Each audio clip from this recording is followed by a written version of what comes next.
My name's Lori Yarbrough and I want to welcome you to Homemaker Dynasty.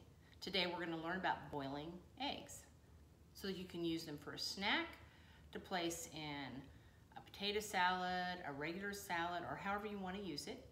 So we're making hard-boiled eggs, and to start off you get a small saucepan, nothing huge, especially if you're only going to do 2 or 3 or 6. Now if you're going to use more, you get of course a larger pan. And we're going to fill this up about halfway, just enough to cover the eggs with water.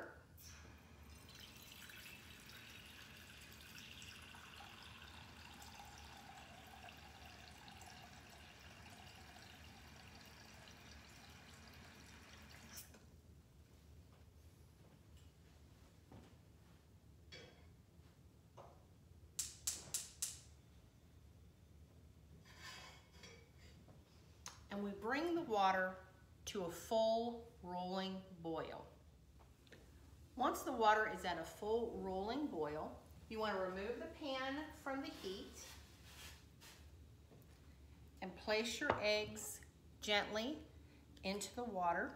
I have this little thing I've had for years that I got from Tupperware. They may still sell it.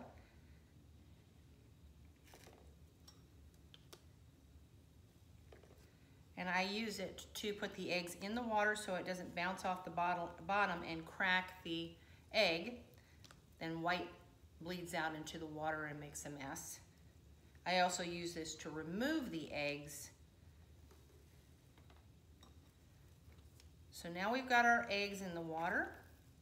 We're going to put it back on the water, on the heat.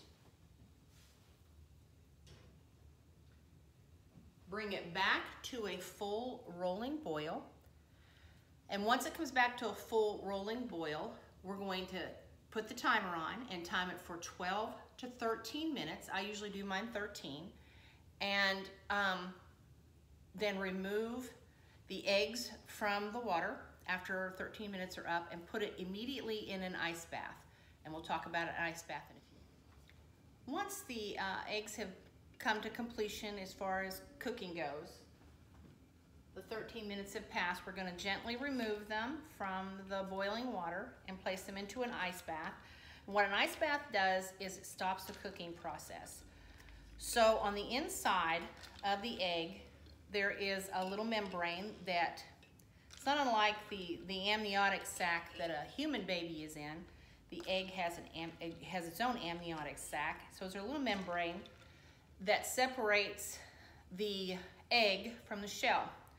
So it attaches itself to the shell, and as the cooling process goes, and we're going to cool this for 7 minutes before we peel it. So what it does is cause that skin, that membrane, to retract away from the shell, making it much easier to peel.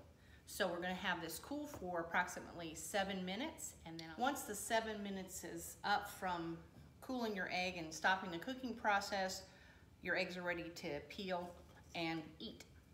So I always tap the bottom, the wider part, because there's a little air pocket in there, and then you just roll the egg back and forth, and the shell slides right off. I rinse my eggs. Just make sure I don't have any eggs that are left stuck on there. But simple process.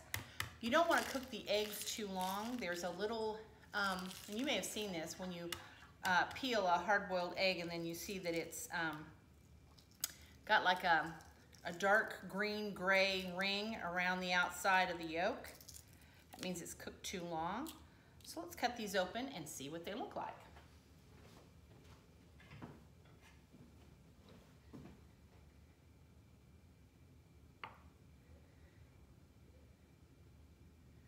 You want each egg to have that really pretty kind of yellowy color with no outside green-gray ring. Perfectly cooked eggs and nothing to it. You can use them for anything. They're versatile.